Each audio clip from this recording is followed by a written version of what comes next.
Je payais le prêt de mes parents, 2400 € par mois, pour qu'ils gardent leur maison. Le jour de l'opération de ma fille, ils ont préféré le barbecue de mon frère. Quand j'ai appelé, ma mère m'a lancé « Ton enfant n'est pas notre problème ». J'ai raccroché, j'ai retiré mon nom du prêt, et à 21 h, mon père hurlait devant ma porte. « Ton enfant n'est pas notre problème ». Ma mère m'a dit ça au téléphone, alors que j'étais assis sur une chaise en plastique à l'extérieur du bloc opératoire. Je regardais deux infirmières faire passer ma fille de 7 ans à travers une double porte. Sophie portait une blouse d'hôpital avec des éléphants de dessin animé. Elle serrait si fort le dessin qu'elle avait fait pour sa grand-mère, que le papier se froissait dans les coins. Les portes se sont refermées. Ma fille a disparu derrière, et ma mère m'a annoncé que sa petite fille n'était pas son problème, parce que mon frère faisait griller des steaks. Je suis resté assis là un long moment après la fin de l'appel. Le couloir était vide. Pas silencieux, vide.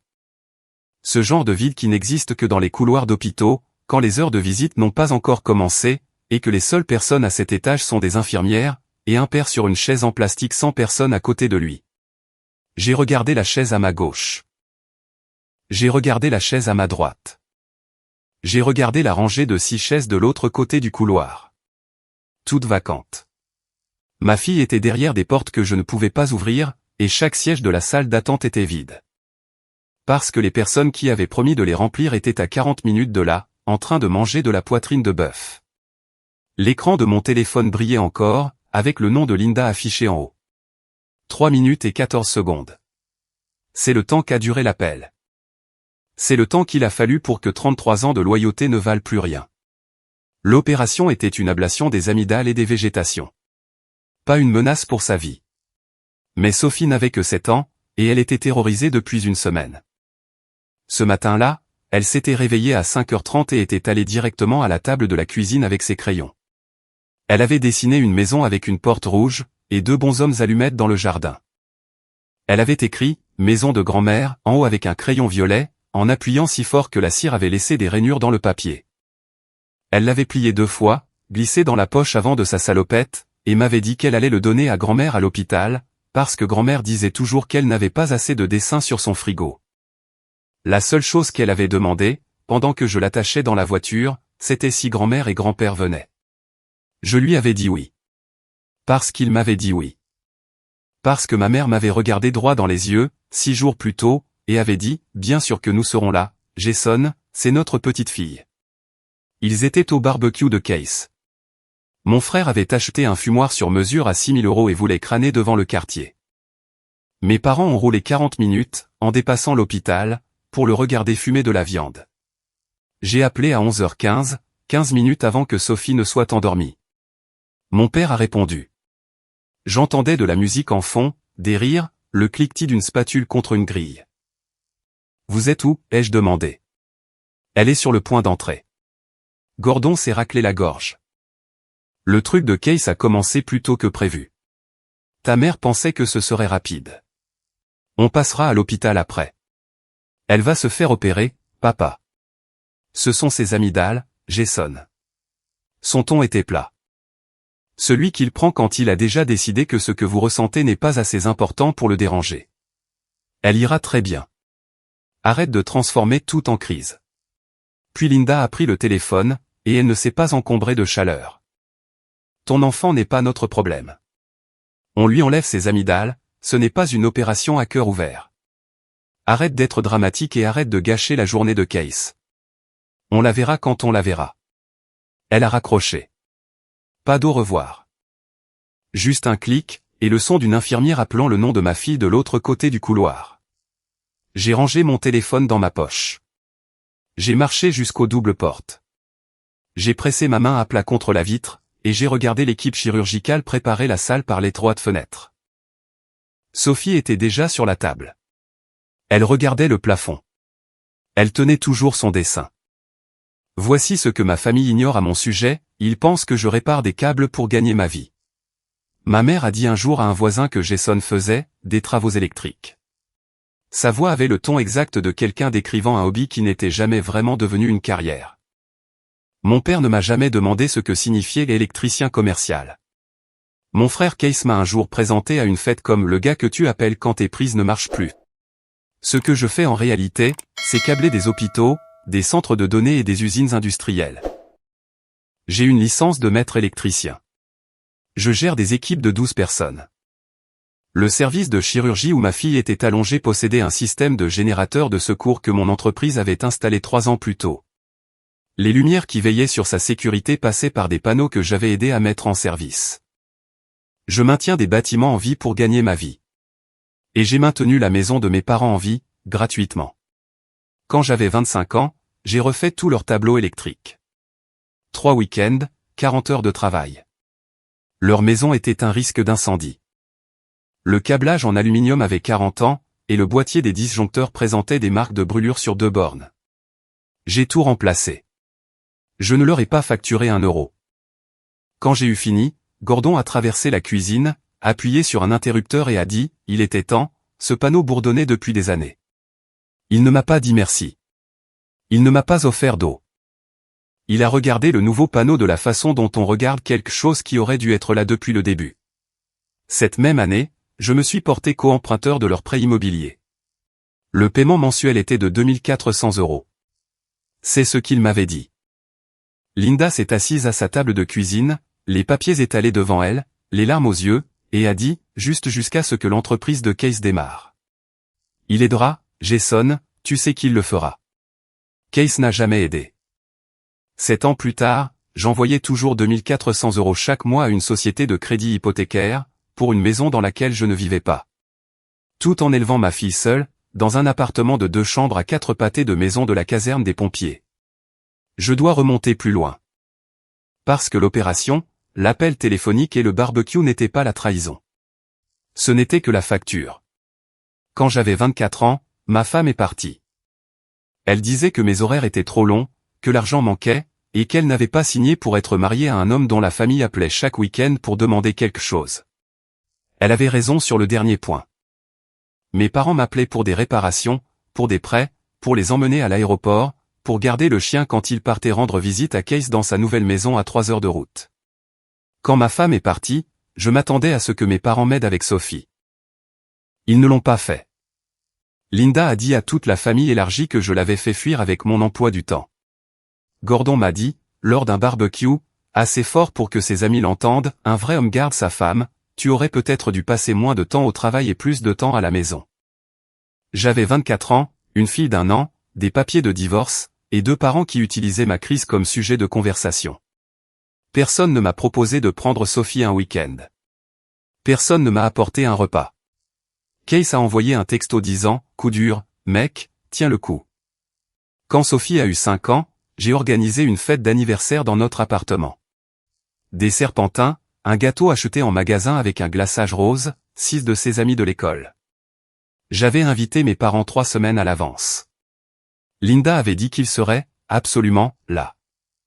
Elle l'avait dit avec la même voix qu'elle avait utilisée pour promettre de venir à l'hôpital. Ils sont allés à la maison du lac de Case à la place. Megan avait organisé un week-end.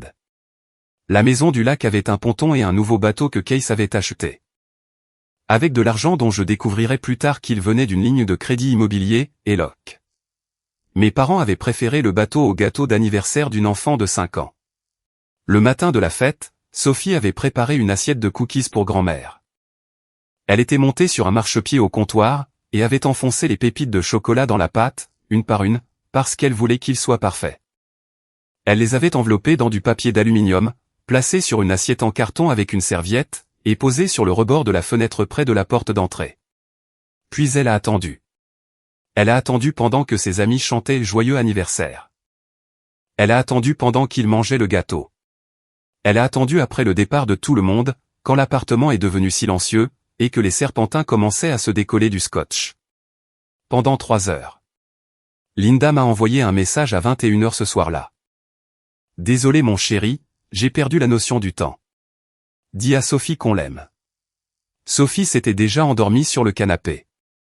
L'assiette était toujours à côté d'elle, les cookies intacts, les pépites de chocolat qu'elle avait placées une par une commençant à fondre sous l'aluminium. J'ai failli conduire jusqu'à la maison du lac de Case cette nuit-là. Je me suis assis dans mon camion, le moteur allumé. Sophie dormait dans son siège auto, et mes mains serraient le volant. Je l'ai regardée dans le rétroviseur. Elle respirait lentement, la bouche légèrement entr'ouverte, les doigts encore collants de glaçage.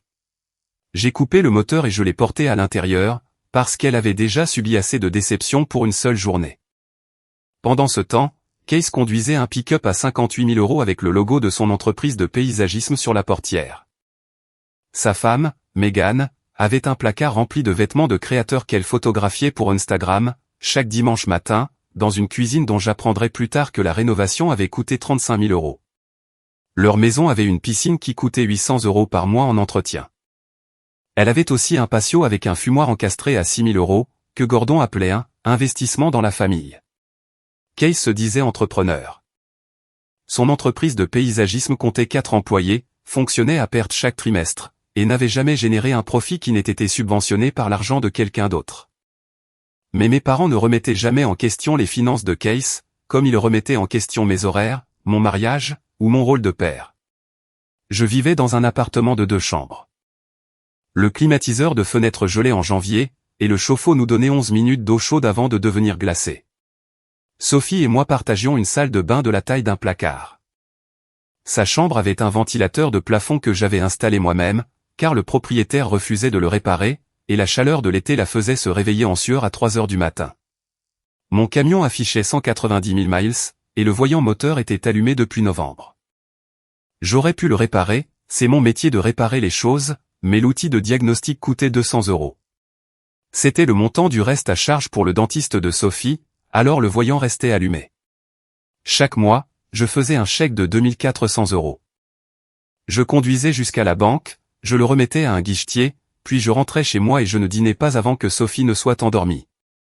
Car il y avait des soirs où il n'y avait assez que pour une seule assiette, et je m'assurais toujours que ce soit la sienne. Si vous avez déjà été la personne que votre famille juge fiable, pendant qu'ils donnent tout leur amour à celle qu'ils jugent prometteuse, vous savez déjà comment ça se termine. Abonnez-vous à Le Coin Reddit. Laissez un commentaire avec le nom de votre ville, et restez avec moi. Car ce que j'ai découvert à la banque le lendemain de l'opération est la raison pour laquelle je ne ferai plus jamais le moindre chèque pour cette maison. Sophie est sortie de l'opération à 13h47. Le médecin a dit que tout s'était bien passé. Elle était groggy, irritable, et réclamait de la glace avec une voix qui ressemblait à du papier de verre frottant contre lui-même. Je lui ai tenu la main pendant que l'anesthésie se dissipait, et qu'une infirmière ajustait sa perfusion. La chambre sentait l'iode et le coton propre. Les yeux de Sophie se sont entr'ouverts. Elle m'a regardé. Puis, elle a regardé la chaise à côté de mon lit. Puis, elle a regardé la porte. Grand-mère est venue? Elle a posé la question comme le font les enfants qui connaissent déjà la réponse, mais qui ont besoin que quelqu'un la dise à voix haute pour pouvoir arrêter d'attendre. Sa main était toujours dans la mienne. Son dessin était posé sur la table de chevet, froissé d'avoir été tenu pendant toute la préparation à l'opération. Les lettres violettes étaient bavées, là où son pouce s'était frotté contre. Grand-mère devait travailler, mon cœur. Sophie a regardé le dessin. Elle n'a rien ajouté à ce sujet. Elle l'a pris, l'a regardé pendant quelques secondes, et l'a reposé face contre table. Puis elle a de nouveau réclamé de la glace et a fermé les yeux. Elle avait 7 ans, et elle avait déjà appris ce que j'avais mis 33 ans à comprendre, que certaines personnes vous disent qu'elles seront là, et puis elles ne le sont pas. Le plus douloureux n'est pas l'absence, c'est le moment où l'on cesse d'en être surpris. À un moment donné dans l'après-midi, Karl est apparu. Karl est un compagnon électricien de mon équipe. Un homme discret, qui ne m'a jamais posé une question personnelle dont il n'avait pas besoin de connaître la réponse. Il est entré dans la salle de réveil avec un sac en papier brun contenant 2 sandwichs, une bouteille d'eau, et un chargeur de téléphone portable. Il a regardé la rangée de chaises vides le long du mur. Il m'a regardé. Il n'a pas posé la question que son visage exprimait. Il a posé le sac sur la chaise à côté de moi et a dit « J'ai appelé l'école, je leur ai dit qu'elle serait absente lundi et mardi. Le secrétariat a dit qu'ils enverront les devoirs. » Puis il s'est assis, a ouvert un magazine, et n'a pas dit un mot de plus pendant 3 heures. Il est resté jusqu'à ce que Sophie s'endorme. En sortant, il s'est arrêté à la porte et a regardé les chaises vides une dernière fois. Sa mâchoire s'est contractée, de la même façon que sur un chantier quand il découvre un câblage bâclé. Ensuite, il a pressé mon épaule et a dit, le chantier des panneaux sur la 4e rue peut attendre. C'était tout. Pas de discours, pas de conseils. Juste un homme qui est venu gérer ce que j'avais oublié de gérer. Un homme qui a eu la décence d'être en colère à ma place, sans m'obliger à porter sa colère en plus de la mienne. C'est à ça que ressemble un ancrage. Ça ne s'annonce pas, ça tient bon, c'est tout. Le lendemain matin, je me suis rendu à la banque. Pas pour payer le prêt immobilier, mais pour retirer mon nom du dossier.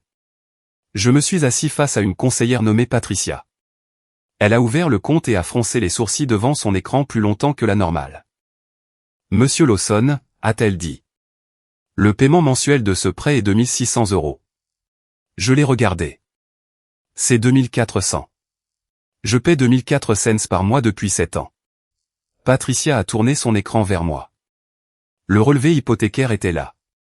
Capital, intérêt, frais bloqués, 1600 € tout rond. Pas 2400, 1600 cents. J'avais surpayé 800 € chaque mois pendant 7 ans. 84 mois. 67 200 € envoyés vers un compte que j'avais désormais besoin de voir. Où est passé le surplus, ai-je demandé. Patricia a tapé sur son clavier un instant. Le trop-perçu a été automatiquement déposé sur un compte d'épargne lié, au nom de Linda et Gordon Lawson. Ma mère avait mis en place un compte de débordement. Chaque mois, 800 € de l'argent que je croyais destiné à leur prêt était détourné vers un compte d'épargne dont j'ignorais l'existence. Pendant 7 ans. Pendant que je mangeais des plats surgelés, que je découpais des bons de réduction pour les céréales de Sophie, et que je me disais que je n'avais pas les moyens de l'envoyer en colonie de vacances parce que le prêt était trop lourd. Pendant que je refusais un voyage d'entreprise à Dallas, car payer 400 € pour une nuit d'hôtel me semblait irresponsable, alors que je supportais 2400 € de frais de logement mensuels pour la maison de quelqu'un d'autre. Pendant que j'expliquais à Sophie que la liste des fournitures scolaires n'était qu'une suggestion, et que je lui achetais des crayons sans marque parce que les bons coûtaient 3 € de plus. 800 € par mois. Ma mère s'était assise à sa table de cuisine, avait gonflé le chiffre, et m'avait regardé m'épuiser à payer. Elle avait déposé le surplus sur un compte d'épargne, sans jamais me regarder comme la voleuse qu'elle était. J'ai demandé à Patricia de sortir l'historique complet du compte. Elle l'a imprimé, 12 pages. À la 3e page, j'ai cessé de respirer. Il y avait une ligne de crédit sur la valeur acquise du logement, ELOC, ouverte il y a 4 ans. Limite de crédit, 120 000 €. Emprunteur, Gordon Lawson. Dans la rubrique de revenus du foyer et de la demande, Gordon avait listé une deuxième source de revenus. Mon nom, mon salaire, mon employeur, mon numéro de sécurité sociale. Il avait utilisé mes informations financières pour obtenir une ligne de crédit de 120 000 € sur une maison dont j'avais construit la valeur par cette année de paiement. Il l'avait fait sans me le dire. Il l'avait fait sans mon consentement. Il l'avait fait en entrant dans une agence bancaire avec une fiche de paie que j'avais laissée sur le comptoir de sa cuisine lors d'un Thanksgiving, quand j'étais venu réparer son broyeur à déchets. Je suis resté dans cette banque pendant 45 minutes, pendant que Patricia imprimait chaque document que je demandais. Les registres de décaissement du ELOC, les relevés du compte d'épargne lié, l'historique des paiements hypothécaires, et la demande de crédit, avec mes informations falsifiées sur la 3e page. Ensuite, j'ai tracé où ces 120 000 € étaient passés. 4 décaissements sur 3 ans. Chacun représentant un transfert propre et documenté vers une vie qui n'a jamais été la mienne, 40 000 € pour l'entreprise de paysagisme de Case, déposé directement sur son compte professionnel. Le même mois, il avait acheté 4 nouvelles tondeuses et une remorque dont il s'était vanté sur Facebook. 35 000 € pour un entrepreneur général nommé Rivera, qui avait rénové la cuisine de Case avec des plans de travail en quartz, des poignées en nickel brossé et un évier de ferme que Megan photographiait chaque dimanche pour ses postes de cuisine. 35 000 € de valeur que j'avais bâtie, pressée dans la pierre et le métal d'une cuisine où personne n'avait jamais invité ma fille. 25 000 € comme à compte pour le pick-up à 58 000 € de Case. Le pick-up qu'il avait conduit au barbecue.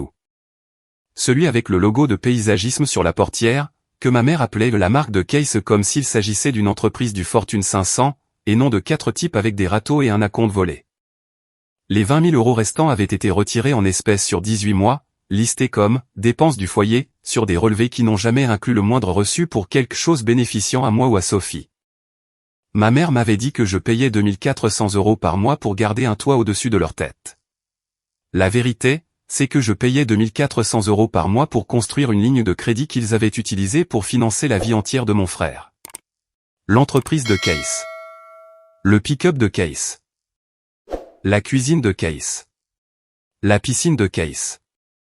Chaque carreau, chaque mètre cube de paillis, chaque morceau d'acier inoxydable de cette cuisine avait été payé par un homme qu'il n'avait pas pris la peine d'aller voir à l'hôpital. J'ai failli sortir de la banque sans rien faire. Le vieux réflexe était toujours là, cette partie de moi qui répare les choses, qui arrondit les angles, qui porte le fardeau pour que personne d'autre n'ait à s'asseoir dans le pétrin. J'avais la main sur la poignée de la porte. Puis j'ai pensé à Sophie, demandant si grand-mère était venue. Je me suis rassis. J'ai dit à Patricia que je voulais notifier formellement au prêteur que je ne paierais plus ce prêt immobilier. Je lui ai dit que je voulais initier une procédure de renonciation, quitte-clin, pour retirer ma part de propriété de l'acte notarié. Et je lui ai dit que la demande de crédit ELOC contenait des informations financières utilisées sans mon consentement. Patricia a tapé tout ce que j'ai dit. Elle a imprimé la lettre de notification, je l'ai signée. L'horloge sur le mur derrière elle affichait 16h47. Au moment où j'ai quitté la banque, la société de crédit avait déjà généré un avis de retard, programmé pour arriver chez mes parents dans les 5 jours ouvrés. Le compte ELOC avait été signalé pour examen, et mon nom n'était plus attaché à un seul euro de dette sur cette maison que je portais depuis 7 ans. Pendant que les personnes à l'intérieur qualifiaient ma fille de « pas leur problème ». Si vous avez déjà retiré la goupille et vous êtes éloigné en sachant que la grenade était déjà dégoupillée, vous savez ce que j'ai ressenti sur le trajet du retour. Abonnez-vous à Le Coin Reddit. Laissez un j'aime et restez avec moi. Car ce qui s'est passé au barbecue de Case ce soir-là est la partie de cette histoire dont je me souviendrai pour le reste de ma vie. J'ai déposé Sophie à la maison avec Karl, qui avait proposé de rester avec elle pour la soirée, sans que j'aie besoin de m'expliquer. Il a regardé le dossier sous mon bras et la crispation de ma mâchoire. « Va régler ça », m'a-t-il dit. Il n'a pas demandé ce que c'était. Il s'est assis par terre à côté de Sophie et a commencé à construire une tour en bloc de bois. Elle narrait la construction, avec une voix encore enrouée par l'opération. Je suis resté dans l'embrasure de la porte un instant pour les regarder. Karl n'a pas levé les yeux, il a juste construit. J'ai mis les documents bancaires dans une chemise cartonnée. Je l'ai posé sur le siège passager de mon pick-up. Je suis resté au volant pendant 2 minutes sans démarrer. La lumière du soir traversait le pare-brise sous un angle qui faisait briller le tableau de bord. Quelque part dans ma poitrine, la vieille mécanique essayait de redémarrer. Cette partie qui disait, peut-être que tu devrais appeler d'abord. Peut-être devrais-tu leur donner une chance de s'expliquer. Peut-être que ce n'est pas aussi grave que ce que disent les chiffres. Les chiffres ne mentent pas. Les chiffres ne mentent jamais. J'ai démarré. J'ai conduit jusqu'à la maison de Case. Le barbecue battait encore son plein. Des voitures bordaient le trottoir sur un demi-pâté de maison. J'entendais la musique depuis le bout de l'allée. De la pop country, forte. Le genre de musique qu'on met quand on veut que tout le quartier sache qu'on passe un bon moment. Le portail du jardin était ouvert. 25, peut-être 30 personnes réparties sur un patio que mes paiements hypothécaires avaient aidé à construire, d'une façon qu'aucun d'eux n'imaginait. Case se tenait à côté de son fumoir à 6 000 €, tenant une pince comme un sceptre. Megan servait des verres à une table décorée de bocaux maçonnes et de tournesols. Mes parents étaient assis sur des chaises de jardin près de la piscine, riant de quelque chose que Gordon venait de dire. Linda portait un chemisier neuf. Son prix était probablement inférieur aux 800 € qu'elle m'avait siphonné ce mois-là. Je suis entré par le portail. La conversation la plus proche de moi s'est éteinte en premier. Puis la table d'à côté s'est tue. Case a levé les yeux du fumoir, m'a vu, et son visage a exprimé quelque chose de complexe. Il a posé sa pince. Jason. Il a prononcé mon nom comme on prononce celui de quelqu'un qui n'a pas été invité. Qu'est-ce que tu fais là? Je ne lui ai pas répondu. J'ai dépassé le fumoir, dépassé la glacière, dépassé Megan qui tenait un pichet de sangria des 2 mains et me fixait comme si je débarquais d'une autre planète. Je me suis arrêté devant mes parents. Linda a levé les yeux. Son sourire prenait déjà la forme d'un congédiement. Jason, chérie, on allait passer demain. Comment va Sophie? Elle se sent mieux? Elle a demandé si tu étais venu. Je lui ai dit que tu devais travailler. Eh bien, a dit Linda en ajustant ses lunettes de soleil, on voulait t'appeler, ça a juste été une journée tellement chargée. Elle a fait un geste vers le jardin. Tu sais comment sont les événements de Case? Je sais, ai-je répondu. J'ai glissé la main dans ma veste et j'ai sorti les impressions bancaires. 12 pages pliées en deux, maintenues par un trombone. Gordon s'est redressé sur sa chaise. Qu'est-ce que c'est? J'ai déplié la première page, le relevé du prêt immobilier. Je l'ai tenu en l'air pour qu'ils puissent tous les deux le voir. Le prêt de votre maison est de 1600 € par mois. Vous m'aviez dit 2400. Le sourire de Linda est tombé. J'ai payé 800 € de trop par mois pendant 7 ans. 67 200 €. Cet argent est allé sur un compte d'épargne à vos deux noms. J'ai posé la page sur la table, entre leurs assiettes. Ça, c'est la page 1. J'ai déplié la deuxième page, la demande de crédit ELOC. Il y a 4 ans, papa a contracté une ligne de crédit de 120 000 € sur la valeur de la maison. Sur la demande, il a inscrit mes revenus, mon employeur et mon numéro de sécurité sociale. Je n'ai pas autorisé ça. Je ne l'ai pas signé. Il a utilisé une fiche de paie que j'avais laissée sur le comptoir de votre cuisine. La main de Gordon s'est posée sur la coudoir de sa chaise. Ses doigts se sont refermés sur le plastique et l'ont serré. Ce n'est pas ce qui s'est passé, a-t-il affirmé, mais sa voix avait déjà changé. Le volume était le même, mais la conviction avait disparu. J'ai posé la troisième page sur la table, le registre des décaissements. 40 000 € vers le compte pro de Case. 35 000 € pour l'entrepreneur qui a fait la cuisine de Case. J'ai regardé la cuisine à travers la porte-fenêtre. La même cuisine que Megan postait depuis 2 ans. 25 000 € pour la compte du pick-up de Case. J'ai regardé le pick-up dans l'allée. Et 20 000 € de retrait en espèces, listés comme dépenses du foyer. Le jardin était silencieux. Pas le silence confortable de personnes terminant un repas, mais le silence étouffant de gens réalisant qu'ils se trouvent dans le rayon de l'explosion. Un homme près de la piscine a posé sa bière sur la rambarde et ne l'a plus reprise. Une femme à la table du fond a tendu la main vers son sac, puis s'est arrêtée, comme si partir ferait plus de bruit que rester. Case s'est avancé. C'est ma fête, Jason. Tu n'as pas le droit de débarquer ici et de faire une scène, juste parce que tu ne supportes pas d'être le second. Second? J'ai tourné la tête vers lui. Tu as une entreprise financée par mes paiements hypothécaires. Tu as une cuisine construite avec une ligne de crédit prise sur la valeur que j'ai payée. Tu as un pick-up financé par un acompte issu d'un crédit que ton père a souscrit en utilisant mon numéro de sécurité sociale. J'ai laissé chaque phrase atterrir avant d'entamer la suivante. Que as-tu construit exactement, Case? La bouche de Case s'est ouverte. Rien n'est sorti. Sa main serrait toujours la pince. Il a regardé Gordon. Gordon n'a pas soutenu son regard. Megan a parlé pour la première fois. Elle tenait toujours le pichet de sangria, les jointures blanches autour de l'anse. Mon Dieu, il est tellement épuisant, a-t-elle lâché, assez fort pour que les tables l'entendent, mais assez bas pour prétendre qu'elle ne l'avait pas fait l'exprès. Tout est une crise avec lui. Je me suis tourné vers elle. Les plans de travail en quartz de ta cuisine ont coûté 35 000 €. Cet argent venait d'une ligne de crédit garantie par la valeur de la maison, que j'ai payée avec cette année de prêts immobiliers. Alors, quand tu postes tes brunchs du dimanche depuis cette cuisine, tu marches sur mon argent.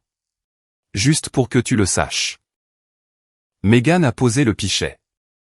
Elle ne l'a plus repris. Linda s'est levée. Sa chaise de jardin a basculé en arrière et a frappé le patio. Tu vas rester là à humilier ta famille devant tout le monde? Tu crois que payer une facture te rend important? Sa voix montait, perdant le contrôle dans lequel elle l'enveloppait habituellement. Tu es un bricoleur, Jason. C'est ça, toute ta vie. Tu répares les affaires des autres et tu appelles ça une carrière. Case, lui, construit des choses. Toi, tu te contentes de garder les lumières allumées. J'ai laissé la phrase flotter dans l'air. J'ai laissé chaque personne à ce barbecue l'entendre. Puis j'ai dit très calmement, ce bricoleur a payé votre maison pendant 7 ans, et vous m'avez facturé 800 € de supplément chaque mois pour le faire. Le voisin le plus proche de la table a pris son assiette et a reculé. 2 femmes près de la piscine ont cessé de parler. Megan a sorti son téléphone, non pas pour appeler quelqu'un, mais parce qu'elle ne savait pas quoi faire de ses mains. Gordon s'est levé. Il était plus grand que moi, mais il n'en avait pas l'air. Ses épaules étaient tombantes, son menton rentrait, et ses yeux allaient et venaient entre les documents sur la table et les invités qui les lisaient. Chaque homme dans cette famille gagne ce qu'il a-t-il dit. Mais les mots sonnaient creux. Il sortait comme un discours dont l'orateur a oublié ce qu'il défendait. Tu as inscrit mes revenus sur une demande de prêt que je n'ai jamais signée, ai-je rétorqué. Ce n'est pas à gagner ce qu'on a, papa. C'est de la fraude. La mâchoire de Gordon s'est verrouillée. Ses mains ont quitté les accoudoirs pour se plaquer contre ses cuisses. Il est resté là, la bouche fermée, la poitrine se soulevant et s'abaissant trop vite, pendant que chaque invité le regardait rapetisser en temps réel. J'ai ramassé les documents sur la table. Je les ai pliés, glissés dans ma veste, et j'ai regardé ma mère. Tu m'as dit que mon enfant n'était pas ton problème. J'ai boutonné ma veste. C'est bien. Votre maison n'est pas la mienne. Je suis sorti du jardin. Le portail s'est refermé derrière moi. Personne ne m'a suivi. À 21h ce soir-là, Sophie s'était endormie sur le canapé, son bol de glace toujours sur les genoux. J'étais assis à la table de la cuisine dans le noir. Mon téléphone était face contre table, et j'écoutais le silence d'une maison où personne ne devait rien à personne. Puis on a sonné à la porte. Gordon était sur le porche. Son visage était rouge, sa chemise sortie du pantalon, et l'un de ses lacets était défait. Il avait conduit 40 minutes depuis la maison de Case, et il respirait comme s'il venait de courir un marathon. Ses mains tremblaient. Pas le tremblement subtil de quelqu'un qui a froid. Le tremblement visible, de toute la main, d'un homme dont le corps commence à assimiler une réalité que sa bouche essaie encore de contester. « Tu vas arranger ça » a-t-il craché. Sa voix tremblait aussi. « Tu vas appeler cette banque, remettre ton nom sur ce prêt, et tu vas arrêter ces bêtises avant qu'on ne perde la maison. Ce n'est pas comme ça qu'un fils se comporte. » Je suis resté dans l'embrasure de la porte. Je ne suis pas sorti, je ne l'ai pas invité à entrer. Sophie dormait sur le canapé, à 2 mètres derrière moi. « Tu nous dois bien ça » a ajouté Gordon. Il a pointé son doigt vers moi. Le même doigt qu'il pointait sur mon visage quand il me disait que devenir pompier était une carrière de pauvre, et que j'aurais dû ressembler davantage à Case. Après tout ce qu'on a fait pour toi. Après tout ce qu'on a sacrifié. Je l'ai regardé. J'ai attendu. Et il l'a dit. La phrase qu'il transportait depuis des années. Celle qu'il n'a dite à voix haute que parce qu'il était désespéré, et que les hommes désespérés arrêtent de filtrer. Sophie a 2 parents. Oh, attends. Non. Peut-être que si tu passais moins de temps à t'apitoyer sur ton sort et plus de temps à être un homme, elle aurait encore une mère. Il a dit ça à propos de ma fille. Sur mon porche, à 21h, pendant qu'elle dormait, la gorge douloureuse après une opération à laquelle il n'avait pas daigné assister. J'ai regardé mon père. L'homme qui avait utilisé mon numéro de sécurité sociale pour financer la vie de mon frère. L'homme qui avait zappé l'opération de sa petite fille pour un barbecue. L'homme qui se tenait sur mon porche, balançant mon divorce à la figure du père d'une enfant de 7 ans, parce qu'il avait besoin de blâmer quelqu'un pour le fait que sa maison tombait en ruine, et que la seule personne capable de la réparer avait finalement arrêté de le faire. J'ai fermé la porte. J'ai tourné le verrou. Je suis retourné au canapé, j'ai soulevé le bol de glace des genoux de Sophie, et je l'ai couverte avec sa couverture rose. Gordon a tambouriné à la porte pendant 11 minutes. Puis il a arrêté. Puis son pick-up a démarré. Et la rue est devenue silencieuse. Si cette histoire vous a fait ressentir quelque chose de vrai, laissez un commentaire et abonnez-vous à Le Coin Reddit. Chaque histoire sur cette chaîne est dédiée à la personne qui a porté sa famille, et s'est fait traiter d'égoïste le jour où elle a fini par la poser. Maintenant, laissez-moi vous raconter ce qui s'est passé ensuite. L'avis de retard est arrivé chez mes parents un mardi. Linda l'a ouvert à la table de la cuisine et a appelé Gordon, qui était à la quincaillerie pour acheter une pièce pour un robinet que j'avais l'habitude de réparer gratuitement. L'avis indiquait que le prêt avait 30 jours de retard, et qu'un non-paiement prolongé entraînerait une procédure formelle de défaut. Le crédit ELOC avait été gelé, dans l'attente d'un examen de la demande. Le paiement minimum mensuel de la ligne de crédit, que Gordon payait depuis le fameux compte d'épargne alimenté par mes trop perçus, était désormais exigible immédiatement, avec un solde disponible à 0. Le pick-up de paysagiste de Case a été saisi 3 semaines plus tard. Le véhicule avait été financé grâce à l'acompte du crédit Eloc. Quand le crédit a gelé, les paiements se sont arrêtés. L'équipe de saisie est arrivée un jeudi matin, pendant que Case chargeait des sacs de paillis à l'arrière. Ils lui ont tendu un formulaire, ont décroché le haillon, et ont monté le pick-up sur une dépanneuse pendant que son équipe restait plantée dans l'allée, râteau en main. Megan a regardé la scène depuis la fenêtre de sa cuisine. La même cuisine qui représentait 35 000 € de mon argent, pressée dans les plans de travail et les façades des placards. Son compte Instagram est passé en privé l'après-midi même. Gordon a essayé d'aller à l'église le dimanche suivant. La femme du pasteur lui a souri sur le parking et lui a dit « Nous gardons votre famille dans nos prières ». Gordon s'est assis sur son banc pendant 40 minutes, fixant le recueil de cantiques sans l'ouvrir, et est parti avant la fin du sermon. Il n'y est plus retourné. Le groupe d'hommes qu'il co-dirigeait s'est réuni le jeudi suivant sans lui. Le diacre l'a appelé pour lui dire qu'il le restructurait. Il a remercié Gordon pour ses années de service et a raccroché avant que Gordon puisse répondre. Les voisins de Brielan avaient entendu l'histoire par les invités du barbecue. Ils l'avaient raconté comme les gens racontent des histoires qui confirment ce qu'ils ont toujours soupçonné. Le couple qui faisait la morale à tout le monde sur les valeurs familiales avait usurpé l'identité de son propre fils pour contracter un prêt. La femme qui avait dit que sa petite fille n'était pas son problème se retrouvait avec un prêt immobilier qu'elle ne pouvait pas payer, dans une maison dont elle ne pouvait pas entretenir le tableau électrique.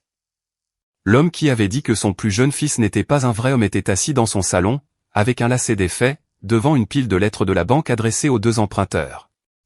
Et l'un d'eux était déjà parti. Linda était assise à sa table de cuisine un mercredi matin, à 6 heures. La lumière du plafond vacillait. Le ballast du néon était en train de lâcher. Il bourdonnait depuis 2 semaines et ça empirait. Autrefois, elle appelait Jason pour ce genre de choses. Elle a pris son téléphone, a fait défiler jusqu'à son nom, et a fixé l'écran. Le curseur clignotait. Elle a reposé le téléphone. Elle a repris son café. La lumière a vacillé de nouveau, jetant des ombres sur la table où elle s'était assise 7 ans plus tôt pour dire à son fils cadet que le prêt s'élevait à 2 400 € par mois. La même table où elle avait fait glisser les papiers en pleurant, et en jurant que c'était temporaire. Le café était froid. La lumière bourdonnait. Elle n'a pas appelé. Linda a appelé une fois, un dimanche matin. Sa voix était différente. Pas en colère, pas triste. Fine. La voix de quelqu'un qui est resté assis dans une maison silencieuse assez longtemps pour entendre ce qu'elle avait l'habitude de couvrir avec du bruit. La banque a dit qu'on avait 90 jours, a-t-elle lâché. Ton père refuse de parler à qui que ce soit. Case ne me rappelle pas. Tu peux venir dîner, Jason? On peut arranger ça. Elle ne s'est pas excusée. Elle n'a pas dit le mot « désolé ». Elle n'a pas mentionné Sophie. Elle n'a pas parlé des 67 200 € qu'elle m'avait siphonnés. Elle n'a pas mentionné le crédit Eloc. Elle a parlé de dîner. À la même table où elle avait l'habitude de s'asseoir et de me regarder signer des chèques pour un prêt qu'elle avait gonflé de 800 € par mois, tout en me disant que je n'en faisais pas assez. J'ai failli répondre. Le vieux câblage était toujours là. Ce circuit qui se déclenche quand quelqu'un que vous aimez semble vulnérable au téléphone, et que chaque réflexe de votre corps crie répare ça. Mon pouce a plané au-dessus de l'écran un long moment. Puis j'ai regardé par la porte de la cuisine, vers le garage. Le dessin de Sophie était scotché au mur, au-dessus de mon établi. Un dessin au crayon, avec une maison, une porte rouge et 2 bonshommes allumettes debout devant. Elle avait écrit « Maison de grand-mère » en haut, en lettres violettes. Elle l'avait fait le matin de l'opération. Elle devait le donner à Linda à l'hôpital. Linda n'était jamais venue. Le dessin n'avait jamais été livré. Alors je l'ai scotché sur mon mur. Parce que tout ce que ma fille fabrique vaut la peine d'être conservé. Même les choses qui étaient destinées à des personnes qui ne les méritaient pas. J'ai reposé le téléphone. Je n'ai pas rappelé. Je veux vous quitter sur un matin. Un samedi, 5 semaines après le barbecue. La lumière du matin traverse la fenêtre latérale de mon garage. Sophie est assise sur un seau de 20 litres retourné près de mon établi, mangeant des céréales dans un bol en plastique. Elle me regarde dénuder un câble de calibre 14 pour un chantier que je commence lundi. Elle a une cicatrice qui s'estompe sur la gorge depuis l'opération, et un vide entre les dents de devant à cause d'une dent de lait tombée mercredi. Elle porte des chaussettes dépareillées, et l'un de mes vieux t-shirts qui lui tombe sous les genoux. Son dessin est sur le mur, au-dessus du panneau perforé, entre ma pince à dénuder et mon testeur de tension. La porte rouge, les lettres violettes. Maison de grand-mère. Il est là depuis 5 semaines, et elle ne m'a pas demandé de l'enlever une seule fois. Quelque part de l'autre côté de la ville, Gordon est assis à une table de cuisine devant une pile de demandes de refinancement auxquelles il n'est pas éligible. Dans une maison dont j'ai refait le tableau électrique, dont j'avais proposé de réparer le toit, et avec un prêt qu'il ne peut pas assumer seul. La lumière du porche est éteinte. L'ampoule a grillé il y a 2 semaines. Personne n'a appelé l'électricien. L'équipe de Case a démissionné quand son pick-up a été saisi. Ces 2 derniers clients ont annulé quand l'équipement a cessé d'arriver. Megan est retournée chez sa mère en avril avec les 2 enfants, et une valise qu'elle avait préparée pendant que Case était en rendez-vous avec un avocat spécialisé en faillite trouvé sur Internet. La cuisine qu'elle photographiait chaque dimanche est plongée dans le noir. Ici, dans un garage à 4 pâtés de maison de la caserne 14, sous une lumière que j'ai installée moi-même, ma fille me parle d'un livre qu'elle lit. L'histoire d'une fille qui construit un pont avec de la corde et des bâtons. Tout le monde lui dit que ça ne tiendra pas, mais ça tient. Elle me dit que la fille du livre est courageuse. Je lui réponds que cette fille ressemble à quelqu'un que je connais. Sophie sourit, reprend une bouchée de céréales, et ne demande pas de nouvelles de grand-mère. Elle a arrêté de demander il y a 3 semaines. Elle n'en a pas besoin. Elle sait déjà qui répond présent. La lumière dans le garage est stable. Le câblage est solide.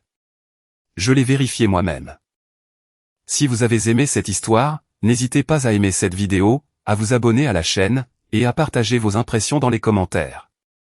Pour écouter la prochaine histoire, cliquez sur la playlist qui s'affiche maintenant.